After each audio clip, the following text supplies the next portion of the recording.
নমস্কাৰ সকলোকে। আজি পবিত্ৰ শাওণ মাহৰ চতুৰ্থী তথা শেষৰটি সোমবাৰ।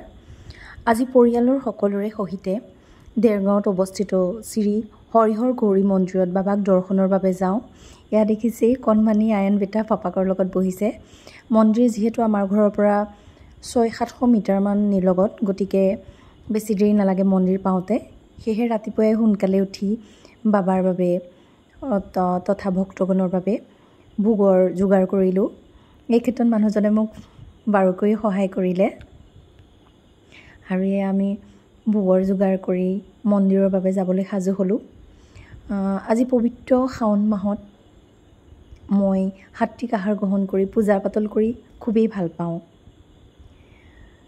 যেতিয়া আমি আমাৰ ইষ্টজনক পূজা কৰোঁ, তেওঁৰ পৰা আমি একোৱেই বিচাৰিব নালাগে, কিয়নো তেওঁ আমাৰ পিতৃস্বৰূপ।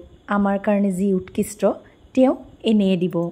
এয়া দেখিছেনে, এয়া মন্দিৰত আমি সকলো প্ৰৱেশ কৰিলোঁ আৰু এয়া আমাৰ মহাদেৱৰ চৰণত আমি ভোগ অৰ্পণ কৰি সেৱা ল'লোঁ। সেৱা লৈ আমি এনেদৰে এওঁলোকক ভোগ দিলোঁ আৰু আজি খুবেই ভাল লাগিলে। মনটো কিবা এটা শান্তি নিচিনা লাগিলে আৰু কয় নহয়, বিশ্বাসেই মিলাই হৰি। সেইবাবে মই মহাদেৱক প্ৰতিটো খোজতে বিশ্বাস কৰোঁ। হাজাৰ বিপদ আহিলেও তেওঁ মোক যেনেদৰে হ'লেও হাতখন পাতি ধৰে। এয়া মোৰ ঘৰৰ সকলো পৰিয়ালৰ সৈতে আমি মন্দিৰ দৰ্শন কৰি শেষত একোখন ফটো উঠি আমি ঘৰলৈ আহিলোঁ। ধন্যবাদ ভিডিঅ'টি চোৱাৰ বাবে সকলোকে।